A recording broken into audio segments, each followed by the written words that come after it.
Start करते हैं recording. गाँव में सर्विस आ रही है सर। हाँ, नेटवर्क वो आ रहा है इशू। खैर कुछ नहीं, हो जाएगा, सही हो जाएगा। ओके, तो आपका रिकॉर्डिंग हो गया है स्टार्ट। एंड काफ़ी टाइम से बच्चे कह रहे थे कि क्लास रिकॉर्ड रखिए, कभी अटेंड नहीं कर पाते वो, तो मैंने कहा यार करनी चाहिए रिकॉर्डिंग सर तो। स्कूल में नहीं। हाँ जी।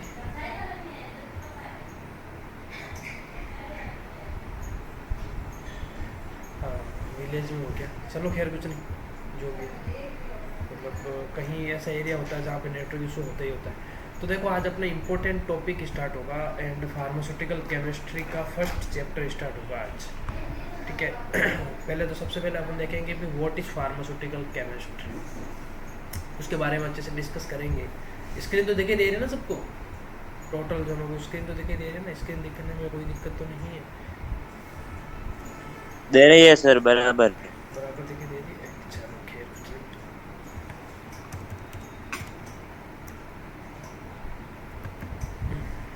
ठीक है। एंड माइक जो भी ऑन है वो म्यूट कर दो, है ना। अच्छा। एंड जिसका भी वीडियो ऑन है वो भी बंद कर लो। एंड फोकस रखो अपने इस चीज़ पे। अब जैसे देखिएगा आज अपना स्टार्ट होने वाला है फार्मास्यूटिकल केमिस्ट्री। वैसे इसके इंट्रोडक्शन में आप लोगों को, जब अपन फर्स्ट में फार्मेसी के बारे में डिस्कशन किया था तब मैंने बताया था नॉर्मली, बट आप लोग भूल गए होंगे। तो अब अपन वापस इन चीज़ों के बारे में डिस्कस कर लेंगे अच्छे से कि भाई एक्चुअल में ये फार्मास्यूटिकल केमिस्ट्री है क्या। ओके। देखो इसका एक नया रजिस्टर डाल लेना, मैंने ग्रुप में भी मैसेज कर दिया सभी जने जो क्लास अटेंड कर रहे हैं नहीं कर रहे हैं, ठीक है ना। और अब तो रिकॉर्डेड क्लासेस वापस स्टार्ट कर दिए मैंने, ताकि क्या है कि दिक्कत नहीं हो। अगर भाई कभी कभार कहीं आप बाहर चले जाओ और क्लास अटेंड नहीं हो, तो क्या है, आप रिकॉर्डेड क्लासेस वापस अपना यूट्यूब चैनल बना हुआ है, उसका लिंक भी मैं शेयर करता रहूँगा, उसमें देख लिया करो, वो चीज़ें हो जाएंगी। ठीक है। तो जैसे अपन फार्मास्यूटिकल केमिस्ट्री के बारे में डिस्कस करते हैं, ठीक है, तो ये है क्या, ठीक है ना। तो देखो जनरली इस चीज़ को समझने के लिए आप लोगों को देखना पड़ेगा रेडमई विनोद वैष्णव, ओके, ठीक है। तो फार्मास्यूटिकल केमिस्ट्री जैसे ही वर्ड आपको देखने को मिले, फार्मास्यूटिकल, देखो ये वर्ड तो अब आप जब फार्मेसी में एंटर हुए तो फार्मास्यूटिकल वर्ड सुनने को मिला, बट केमिस्ट्री आप टेंथ क्लास से पढ़ते हुए आ रहे हो, पढ़ते हुए आ रहे हो ना। टेंथ क्लास में जब रिएक्शंस पढ़ी थी आप लोगों ने, शुरुआत में वो एक केमिस्ट्री का पार्ट ही था। फिर 11th के अंदर एक अलग सब्जेक्ट आ गया केमिस्ट्री, फिर 12th में भी अलग से केमिस्ट्री आ गया, चाहे साइंस मैथ है चाहे साइंस बायो है, ठीक है, सब में ये आ गई चीज़। तो केमिस्ट्री में आप लोगों ने पढ़ा था, केमिकल्स के बारे में डिस्कस किया था ना, कि भाई कौन सा केमिकल क्या होता है। जैसे मैं अभी आपको बोल दूँ वाटर क्या है, पानी क्या है, पानी क्या है, बताएगा कोई? Chemical chemical. केमिकल है ना, तो सारी चीज़ें केमिकल है, ठीक है ना। आप जो खा रहे हो, जो पी रहे हो, ठीक है ना, मतलब जो भी अपन अपने द्वारा जो भी एक्टिविटी की जाती है वो सारा का सारा एक केमिकल ही है। आप अगर पेन चला रहे हो तो वो भी एक केमिकल है, मैं ये लिख रहा हूँ वो भी एक केमिकल ही है। आप जो स्क्रीन पे देख रहे हो ये किसके द्वारा लिखा जा रहा है, केमिकल के द्वारा लिखा जा रहा है, ठीक है। तो सारी चीज़ें अपना पूरा मतलब हर चीज़ केमिकल से मिलकर बनी हुई है। जैसे आप नमक खाते हो तो नमक का फॉर्मूला आपको पता है NaCl होता है, ठीक है, तो ये भी एक केमिकल है। तो इसमें ये इसलिए अपन फार्मास्यूटिकल केमिस्ट्री को डिस्कस करेंगे कि भाई जो भी आप केमिकल से बनकर जो दवाएं बनती है मार्केट के अंदर आती है, सारा का सारा केमिकल ही तो है। जो दवाएं आप खा रहे हो वो सारा का सारा केमिकल है। तो इसके बारे में अपन अच्छे से डिस्कस करेंगे कि ऐसे केमिकल जो अपने फार्मेसी इंडस्ट्री के अंदर यूज कर सकें, उनका स्टडी करना, उनकी सिंथेसिस करना, उनके यूज के बारे में, उनके बेनिफिट के बारे में, उनके नुकसान के बारे में डिस्कस करेंगे अपन इस फार्मास्यूटिकल केमिस्ट्री सब्जेक्ट के अंदर। समझे क्या चीज़ों को? तो इसीलिए अपन ने फार्मास्यूटिकल केमिस्ट्री सब्जेक्ट पढ़ने की ज़रूरत है। तो देखिएगा फर्स्ट यूनिट के अंदर आपके फार्मास्यूटिकल केमिस्ट्री के अंदर सबसे पहला टॉपिक दे रखा है स्कोप एंड ऑब्जेक्टिव। मतलब स्कोप मतलब फार्मास्यूटिकल केमिस्ट्री का स्कोप क्या है।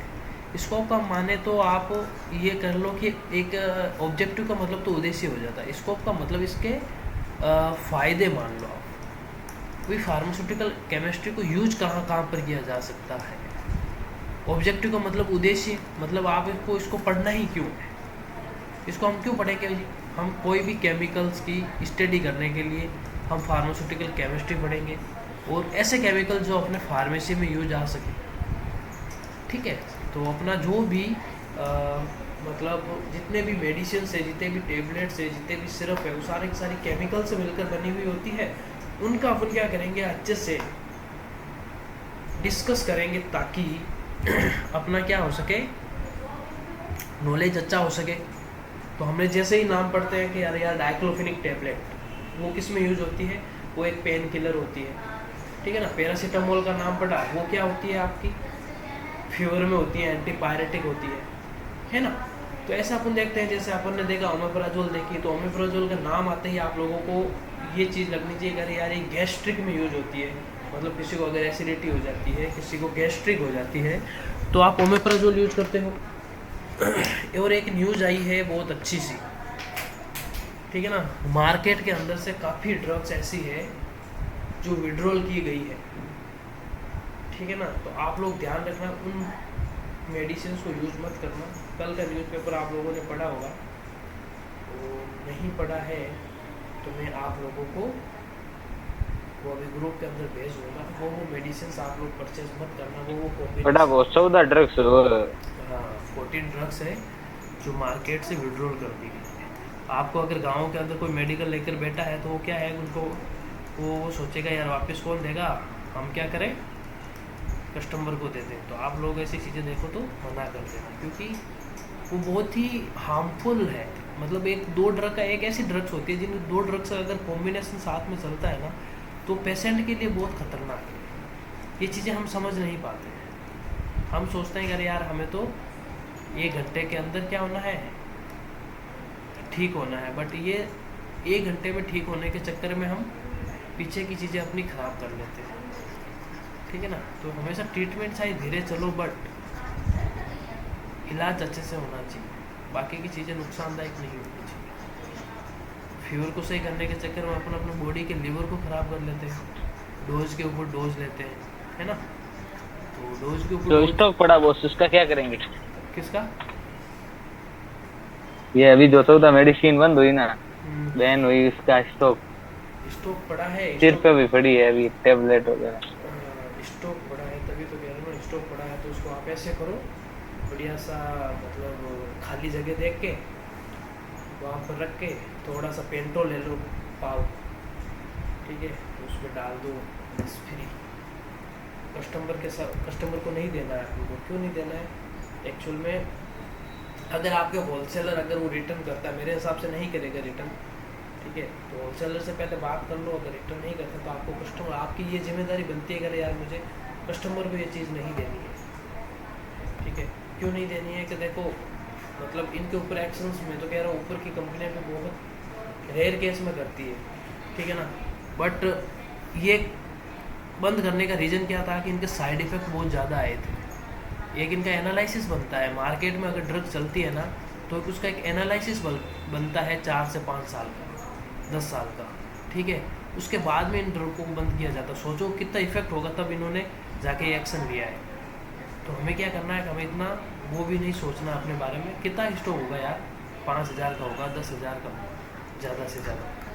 मुझे पता है रिटेल, बट पेशेंट तो वो आते ही वही मांगते हैं नाम से सीधा। वो पेशेंट मांगते तो समझाओ उनको कि ये न्यूज़ है, मरना है कि बचना है, तो अपना अपनी मांगे।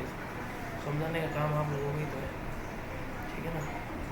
क्या है कि जैसे पहले कोरेक्स चला था और कोरेक्स को बंद किया था, तो पेशेंट को थोड़ी पता था, वो तो अपन लोगों को पता है ना भी कैसे क्या हार्मफुल इफेक्ट होता है। तो कोरेक्स बंद हुई तो पेशेंट ने पहले वो आइबुकॉम आती थी ना, वो नशे में यूज करने लगे, उससे बैन हुआ। अब ये सोमी थी, तो सोमी भी ये मतलब यूज करने लगे दिन में 3-3 टाइम। तो सोमी भी एक वो क्या है, मतलब एडिक्ट कर देती है ना बंदे को। तो एडिक्ट होना एक नुकसान ही है, हार्मफुल ही। तो ये चीज़ें हैं, जैसे कोरेक्शन होती है, इनके अंदर क्या आता है कि जैसे अल्कोहल आता है, ठीक है ना। तो ये चीज़ें क्या है, एडिक्ट कर देती है बंदे, एडिक्ट कर देती है, तो मतलब एक आदत से लग जाती है, फिर उसको लगता है कि ये चीज़ें अपन को लेनी चाहिए। अरे कौन है भाई ये वन प्लस, क्या नाम है वन प्लस? क्लास में जुड़ते हो पता नहीं चलता है क्या? चलो, तो अब देखो अपन स्कोप के बारे में थोड़ा सा डिस्कस कर लेते हैं, अपना इम्पोर्टेंट फार्मास्यूटिकल केमिस्ट्री का इंट्रोडक्शन से। तो देखिएगा, the pharmaceutical chemistry is design to impart basic knowledge on chemical. ये अब देखिएगा स्कोप क्या क्या है, आप फार्मास्यूटिकल केमिस्ट्री एक्चुअल में पढ़ क्यों रहे हो, ठीक है ना। फार्मास्यूटिकल केमिस्ट्री पढ़ने का रीज़न क्या है, इसके फ़ायदे क्या क्या होंगे आप लोगों को। सबसे पहले क्या कह रहा है कि the pharmaceutical chemistry is design to impart basic knowledge on chemical. आपको क्या करने के लिए, आपका बेसिक नॉलेज बढ़ाने के लिए, क्या करने के लिए, आपका बेसिक नॉलेज बढ़ाने के लिए, किसके बारे में, जस्ट वेट है,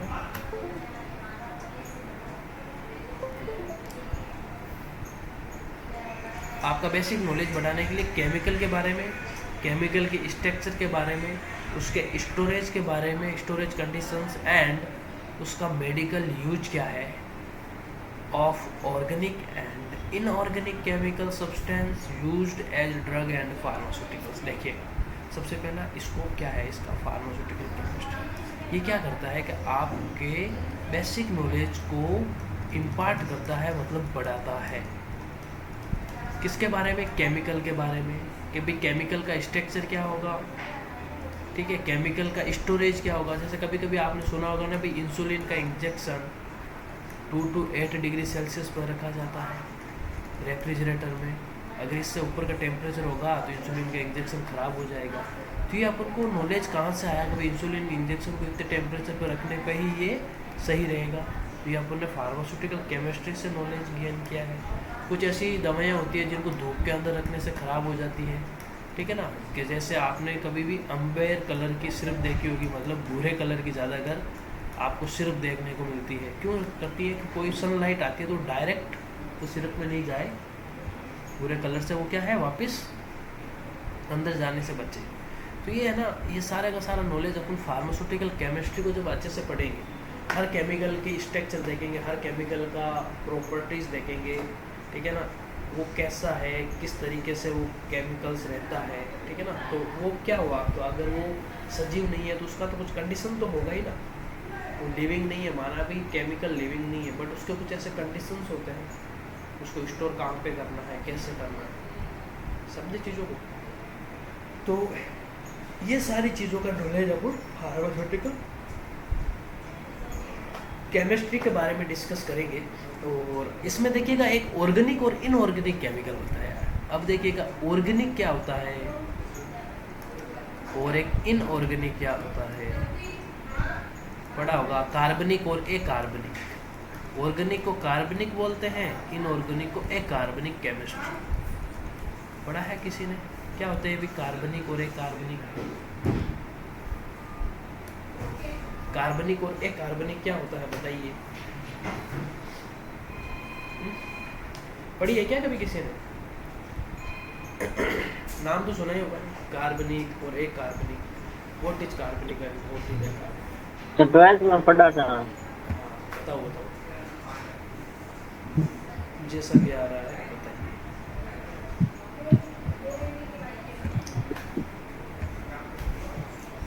देखिएगा एक्चुअल में जी होता क्या है ना कि कार्बनिक के अंदर और एक कार्बनिक के अंदर, कार्बन में क्या होता है कि जैसे जितने भी आपकी चेन वाली होती है, ठीक है ना, वो सारी की सारी ऑर्गेनिक में आ जाती है। और इनऑर्गेनिक के अंदर क्या होती है कि जितने भी कार्बन की चेन नहीं होती है वो आपके आ जाती है इनऑर्गेनिक के अंदर, ठीक है, समझे क्या। जैसे कि एक केमिकल का स्ट्रक्चर बनाता हूँ, जैसे बेंजीन, बेंजीन, ठीक है ना, तो बेंजीन के अंदर क्या होता है C6H6, ऐसी होती है, ऐसी होती है कि नहीं होती है?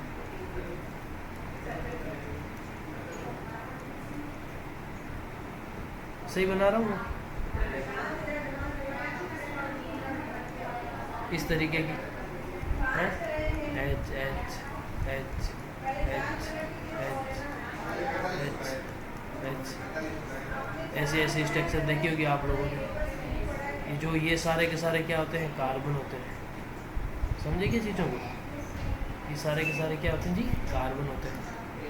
बीच में ये होता है, पढ़ा है कि नहीं पढ़ा है, ये बेंजीन का स्ट्रक्चर है। ये जितने यस। भी इस तरीके की चीज़ें अपन करते हैं वो ऑर्गेनिक में पढ़ाई करते हैं, है ना। ये सारे के सारे कार्बनिक होते हैं।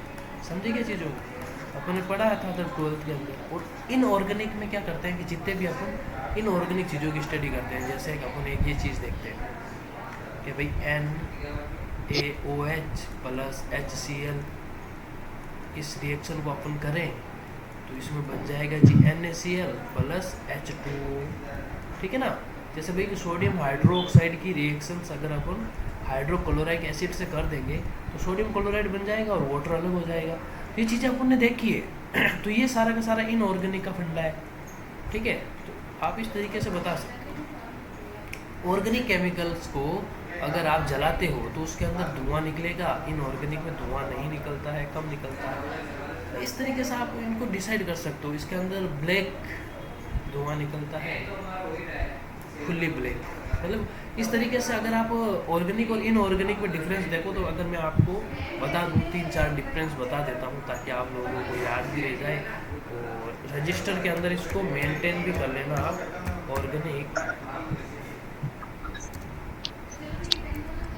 ये भी माइक जिसका भी ऑन है यार म्यूट कर लो यार, बार बार क्यों डिस्टर्ब कर रहे हो।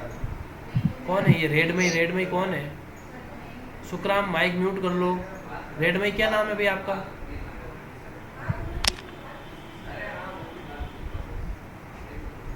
सुखराम माइक म्यूट करो।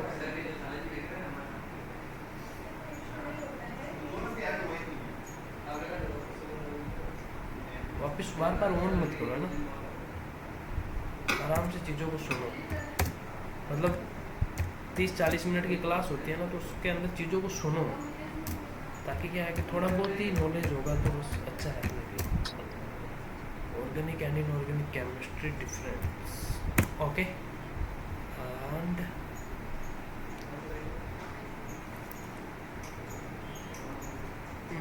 बायजूस का देख लेते हैं, ये क्या बता रहा है बायजूस वाला, ये रहा, ठीक है। अपन चलेंगे, सबसे पहले अपना एड दे देंगे ये, और कुछ नहीं है, ठीक है। तो ऑर्गेनिक और इनऑर्गेनिक कंपाउंड्स को अपन अगर बताएं तो ये चीज़ें हैं, ठीक है। तो 2-3 डिफरेंस है कि भाई organic compounds are characterized by the presence of carbon atoms in, मतलब ऑर्गेनिक कंपाउंड को कैसे पहचान सकोगे जिसके अंदर कार्बन एटम्स होता है। मैंने बताया था ऐसा एक स्ट्रक्चर बना के बेंजीन का। ये कौन है यार कैंडिडेट,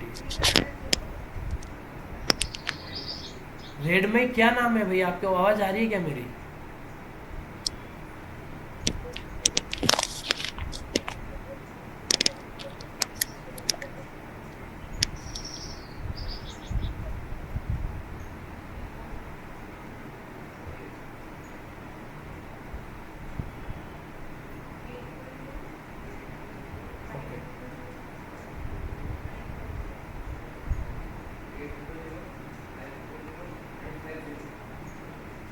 सो गहलोत था क्या ये, फिर आवाज़ बार मैं सो गई तो यहाँ पे चलो। एंड इनऑर्गेनिक कंपाउंड्स कैसे होते हैं कि inorganic compounds do not have carbon atoms in them, मतलब इनऑर्गेनिक के अंदर कार्बन एटम्स नहीं होगा, ऑर्गेनिक के अंदर कार्बन एटम्स होगा। ये एक डिफरेंस हो गया। ऑर्गेनिक कंपाउंड्स कंसिस्टिंग, मतलब ऑर्गेनिक कंपाउंड के अंदर हाइड्रोजन भी होगा, ऑक्सीजन भी होगा, कार्बन भी होगा एंड अदर्स डेरिवेटिव होंगे, जबकि they do not possess hydrogen और ऑक्सीजन एंड देयर डेरिवेटिव्स। इस तरीके से आप इसको कर सकते हो। Organic compounds are said to be more volatile and also highly inflammable. अब जितने भी ऑर्गेनिक कंपाउंड हो गए, एक तो वोलाटाइल नेचर के होते हैं, वोलाटाइल मीन्स उड़ने वाले, जैसे पेट्रोल हो गया, ये एक ऑर्गेनिक कंपाउंड है, समझे क्या चीज़ों को। डीजल हो गया ऑर्गेनिक कंपाउंड है, ये वोलाटाइल नेचर के होते हैं ना। आप पेट्रोल को अगर खुला छोड़ दोगे तो उड़ेगा कि नहीं उड़ेगा। 1 लीटर के पेट्रोल को खुला छोड़ के देखो, 10 मिनट के अंदर उड़ जाएगा। उड़ता है कि नहीं उड़ता है, कभी नोटिस किया है। यस बॉस, हाँ सर उड़ता है। ठीक है ना, हथेली पे लेके देखना, एकदम आपका हाथ भी कूल सा हो जाएगा पेट्रोल से।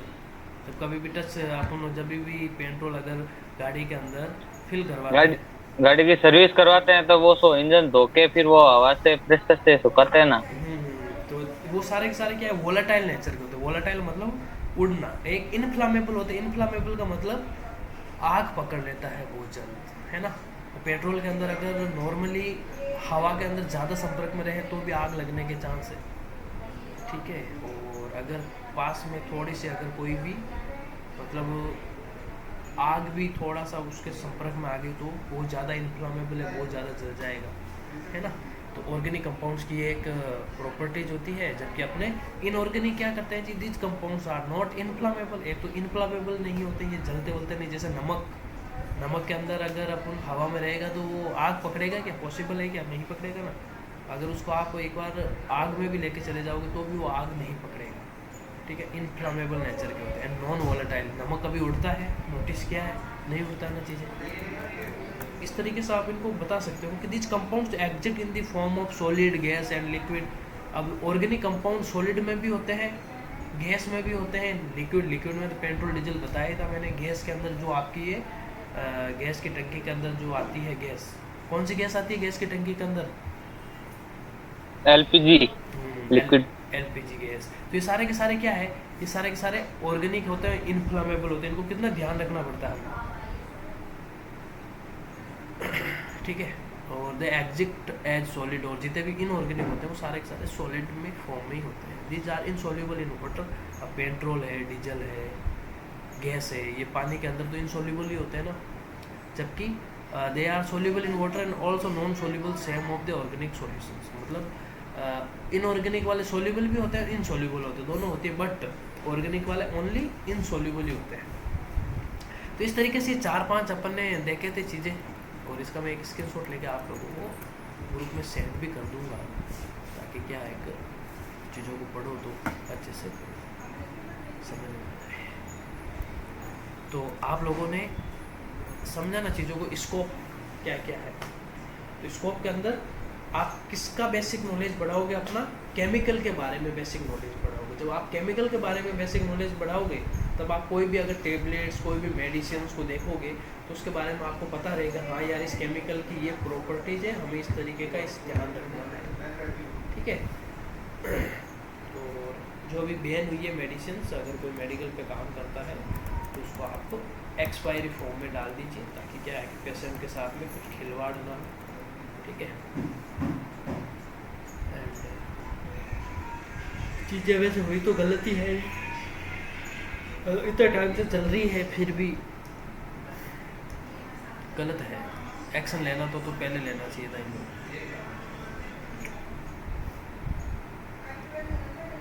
मतलब कितने लोगों की मतलब डेथ होने के बाद भी लोगों द्वारा एक्शन लिया गया। मतलब इंडिया है ना, क्या बोल रहे हैं हम इसके बारे में?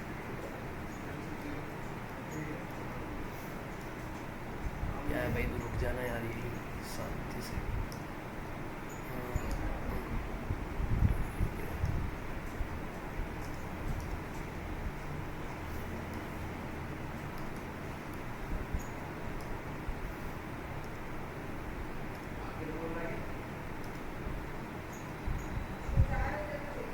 एक मिनट ना, अब ऑब्जेक्टिव के बारे में डिस्कस करेंगे अपन। ऑब्जेक्टिव क्या क्या है?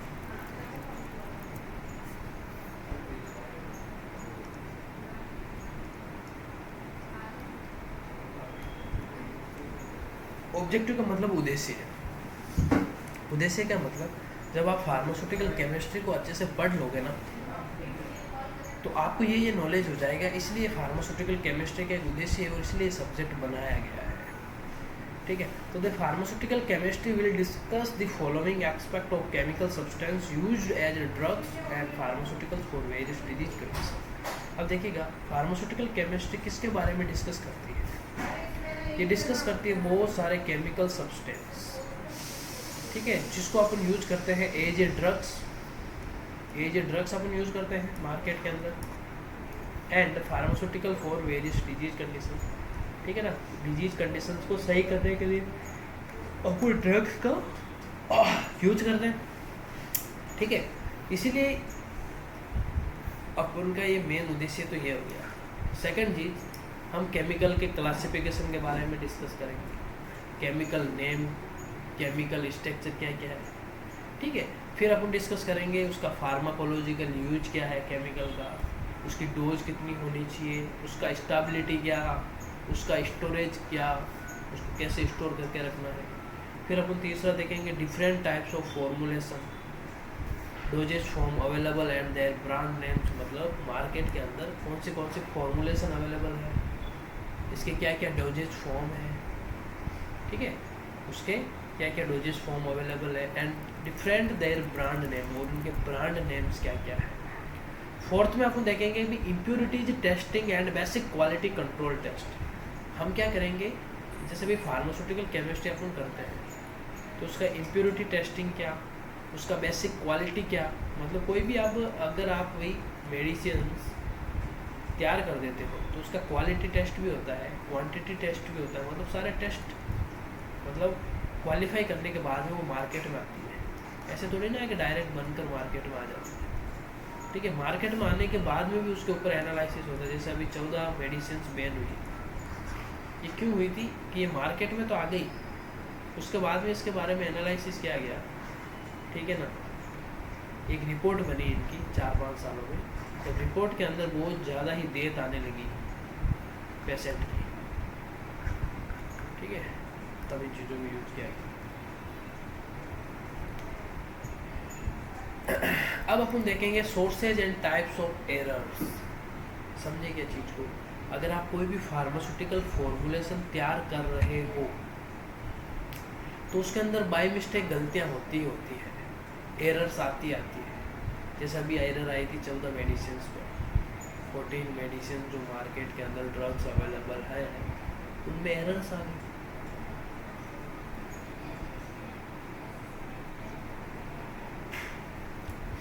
फिर उनको बैन किया गया, ठीक है ना, मार्केट से क्या कर दिया गया, विड्रॉल कर लिया गया, हटा लिया गया, ताकि अगर वो मेडिसिन कोई देता है किसी पेशेंट को, अगर उसकी शिकायत होती है, अगर वो डॉक्टर है तो डॉक्टर का लाइसेंस कैंसिल, फार्मासिस्ट है तो फार्मासिस्ट का लाइसेंस कैंसिल, नर्सिंग स्टाफ है तो नर्सिंग स्टाफ की डिग्री कैंसिल, इस तरीके का एक्शन। क्योंकि मार्केट में एक बार ड्रग विड्रॉल होने के बाद में अगर उसको कोई देता है और उसकी शिकायत हो गई तो ये चीज़ें हो सकती हैं, और ये होगी, क्योंकि आप एक पेशेंट को मतलब जहर दे रहे हो, दवाई नहीं जहर, अब वो क्या बन गई है, जहर बन गई है, ठीक है। तो इस तरीके की चीज़ें नहीं होनी चाहिए अक्सर।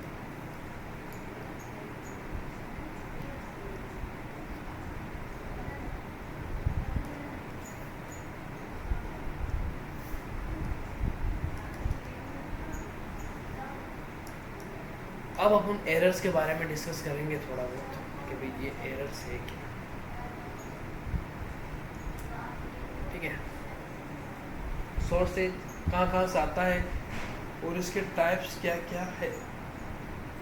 Your meeting will be and in 10 minutes. चलो अपन एरर्स के बारे में डिस्कस कर ही लेंगे 10 मिनट के अंदर आराम से, ठीक है ना। तो सोर्सेज एंड टाइप्स देखते हैं। It has been said their reliability, reproducibility and accuracy are the basis of analytical chemistry. मतलब ये क्या कह रहा है कि अपन क्या करते हैं कि कोई भी केमिकल की उसकी रिप्रोडक्टिबिलिटी क्या है, रिलायबिलिटी क्या है, उसकी एक्यूरेसी क्या है, ठीक है, इसके बारे में डिस्कस करना ज़रूरी है। भाई कोई भी केमिकल की एक्यूरेसी क्या है उसी का तो पता लगाएंगे, उसके हिसाब से तो अपन किसी भी पेशेंट के अंदर क्या करते हैं, डोज देते हैं ना dose. And the task of analytical chemist will be to advise methods which give result they are reliable, reproducible and accurate, ठीक है। अब जो ये एनालिटिकल केमिस्ट होता है ये एडवाइस प्रोवाइड करता है, ठीक है, ताकि क्या हो कि कोई भी रिजल्ट आए तो रिलायबल हो, मतलब सब कुछ से सब संतुष्ट हो, रिप्रोड्यूसिबल हो, संतुष्ट होने के साथ साथ में वो कुछ दे सके किसी को, और एक्यूरेट हो। ये एनालिटिकल केमिस्ट बहुत सारी मैन्युफैक्चरिंग कंपनियों के अंदर बनते हैं, उन्हीं की एडवाइस से आगे की मेडिसिन्स तैयार होती है। But every measurement made no matter how systematically and carefully is subject to some degree of uncertainty of error. मतलब ये सब कुछ होने के बावजूद भी, सब कुछ मेजरमेंट के बावजूद भी कुछ न कुछ एरर्स आई जाती है, अनसर्टेनिटी हो ही जाती है। हम कितना भी सिस्टमेटिकली तरीके से, कितना भी केयरफुली तरीके से चीज़ों को कर लें, फिर भी कुछ ना कुछ एरर्स आएगी जी, आएगी, वो तो 100% आएगी, क्योंकि कितने प्रोसेस होते हैं, इतने प्रोसेस से गुजरने के बाद में कुछ ना कुछ ऐसी चीज़ें होती हैं जो आपके दिक्कत करती है।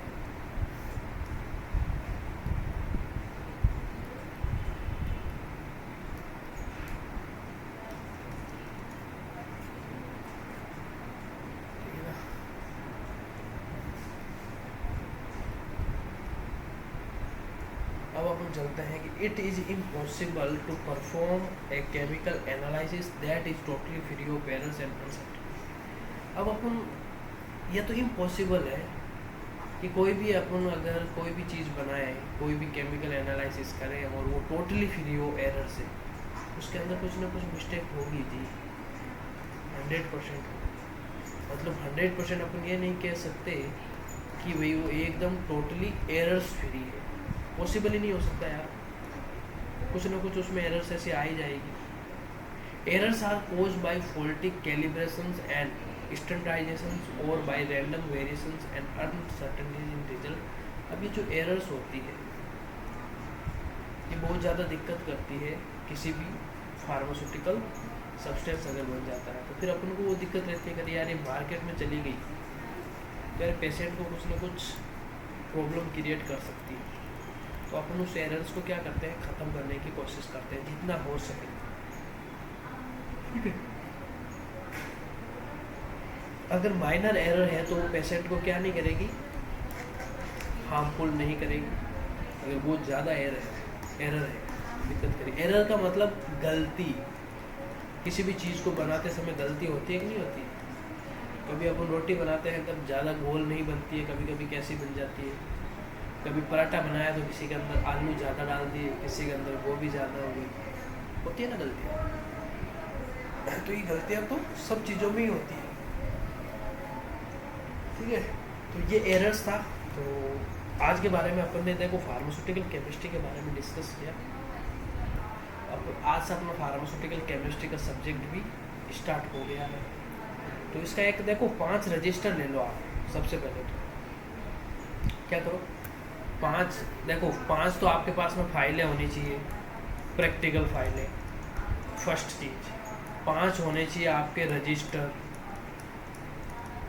और प्रैक्टिकल फाइल मिनिमम 60-70 रुपये वाली होनी चाहिए, रजिस्टर भी 60-70 रुपये वाला होना चाहिए, ठीक है।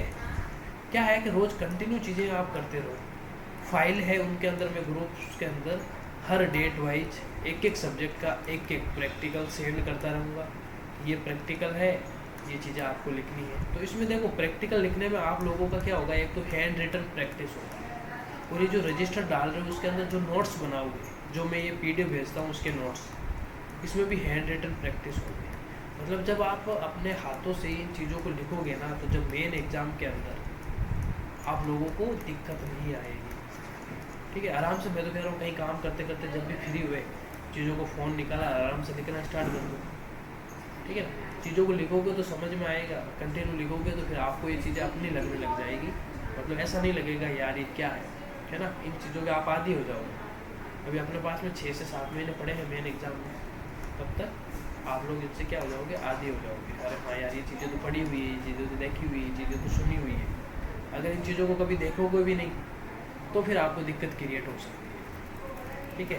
और किसी को कुछ क्वेश्चन है, कुछ पूछना है तो बताइए।